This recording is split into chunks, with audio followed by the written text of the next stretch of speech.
Hi, I'm Captain Ellis. I'm Captain Joyner. Today we're going to be talking about effective communication. Let's do one quick disclaimer before we get started. The views expressed are those of the presenters and do not reflect the official views or policy of the Department of Defense or its components. Effective communication is the cornerstone of any healthy relationship, and effective communication can be hard. So during this video, we will define good communication and then cover 3 strategies for building positive and more effective communication between you and your partner.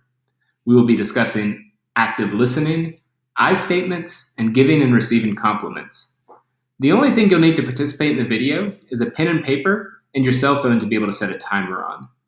If you do not already have something to write on, please pause the video and grab those materials.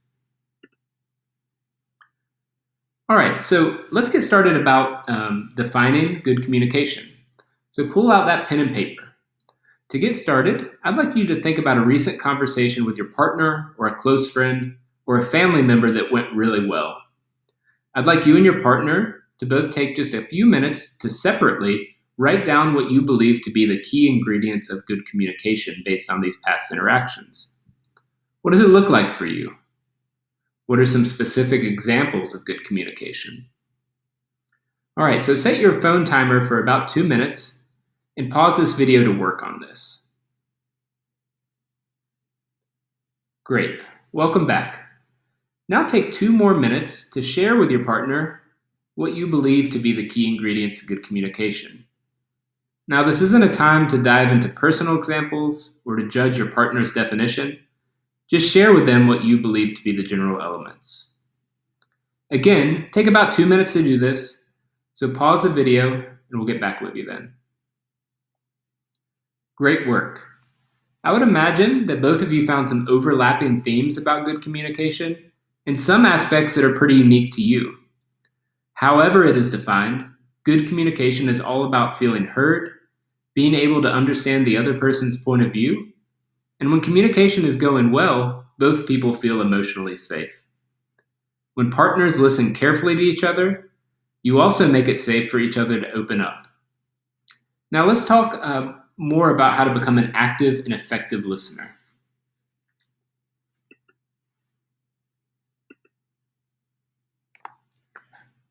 Actively listening involves understanding what the other person is saying before stating what we would like to share.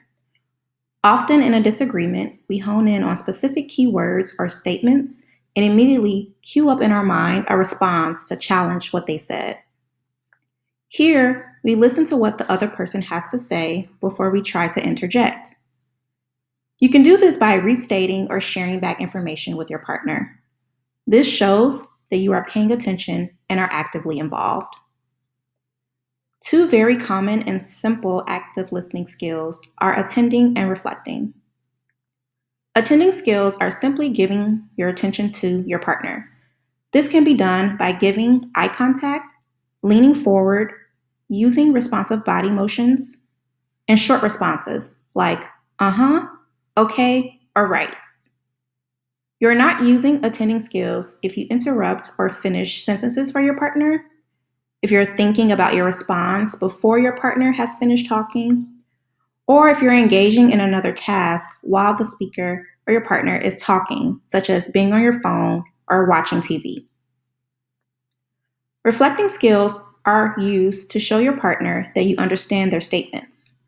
This can be done by sharing back what they said. This does not mean repeating what they said word for word, but using your own words to say back what was said. You may reflect content, emotion, or behavior in what you say back. For example, if your spouse said, "My supervisor had it out for me this morning," you might say, "It was pretty rough for you today." That will reflect the content of what your spouse said. Now, let's take a moment to practice with activity 2. All right, so activity 2, what we'd like you to do is each take about 3 minutes to talk about whatever is on your mind outside of your marriage or outside of your relationship. So, What you're going to do is set again a timer for 3 minutes each, and you're going to take turns, each being able to be kind of the complainer or being able to talk about a stressful event from the day. Here are some guidelines. So first, try not to use any unsolicited advice. It's really quick for us to offer solutions to our partner or spouse, but understanding has to precede advice. Oftentimes, your spouse or partner isn't seeking a solution from you, just that you listen and support them emotionally. Next, show some genuine interest. Like we said before, using body language, keeping good eye contact, ask questions. Another good guideline is communicate your understanding through reflections, like we just talked about, or taking your partner's or your spouse's side on an issue. Sometimes expressing that kind of solidarity with them, being on their side, can be an effective way to build communication. And then finally, express affection. After this exercise, being able to say something, "I love you." So, again, pause the video, take 3 minutes each to be both the speaker and the listener in this exercise, and then come back. All right, great job. I hope that was a useful exercise. We're going to go ahead and move on to our next pieces. So next we're going to talk about I statements. After engaging in active listening, you can then verbalize your response. One way is by using I statements. This is a common skill used to advocate for yourself while also respecting your spouse. Sometimes, when upset, it's easy to fall into the you trap. You did this, or you did that, or you don't understand me. What might be more helpful is rephrasing the statements so that your feelings and thoughts are expressed first. You might tell your partner, "I feel sad and disappointed when you work late." Here, you're describing how you feel and the situation.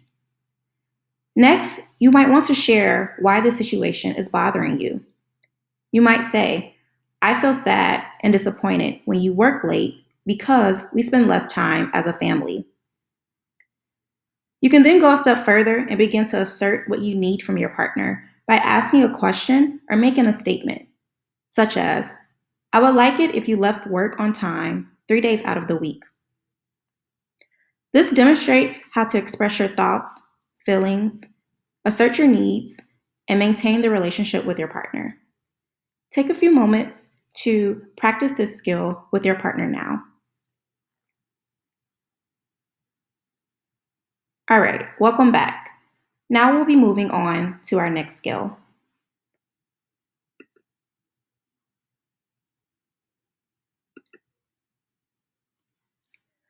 A final skill is to practice giving and receiving compliments. Try complimenting your partner on a behavior rather than on their appearance or attire.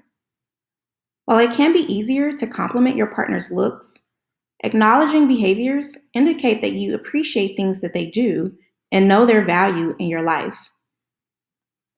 Be open to receiving compliments as well. Sometimes, based on our upbringing or past relationships, we might not be used to hearing others say nice things about us, and it may be easy to dismiss compliments. When you receive a compliment, simply say, "Thank you," or "I appreciate the kind words." Take a couple moments to try giving and receiving compliments to your partner.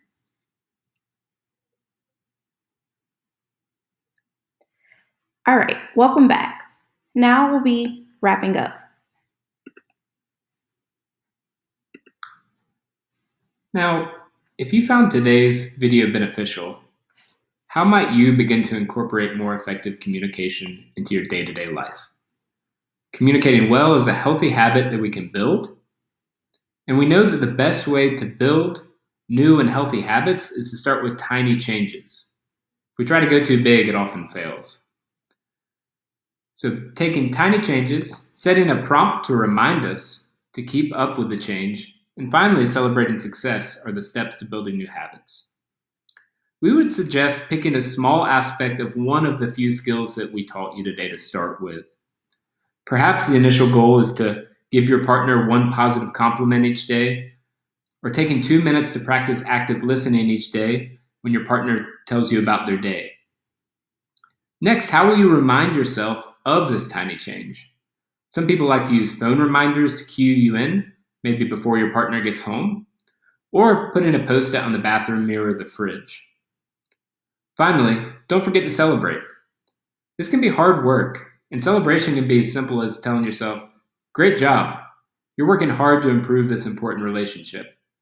And doing that celebration right after you practice the skill, just telling yourself that. What prompt for a tiny change will you set today? After this video, take a minute to plan and discuss your plan with your partner. We hope that today's video has been worthwhile. We would also encourage you and your partner to check out the other videos in this series. We appreciate your time and attention today.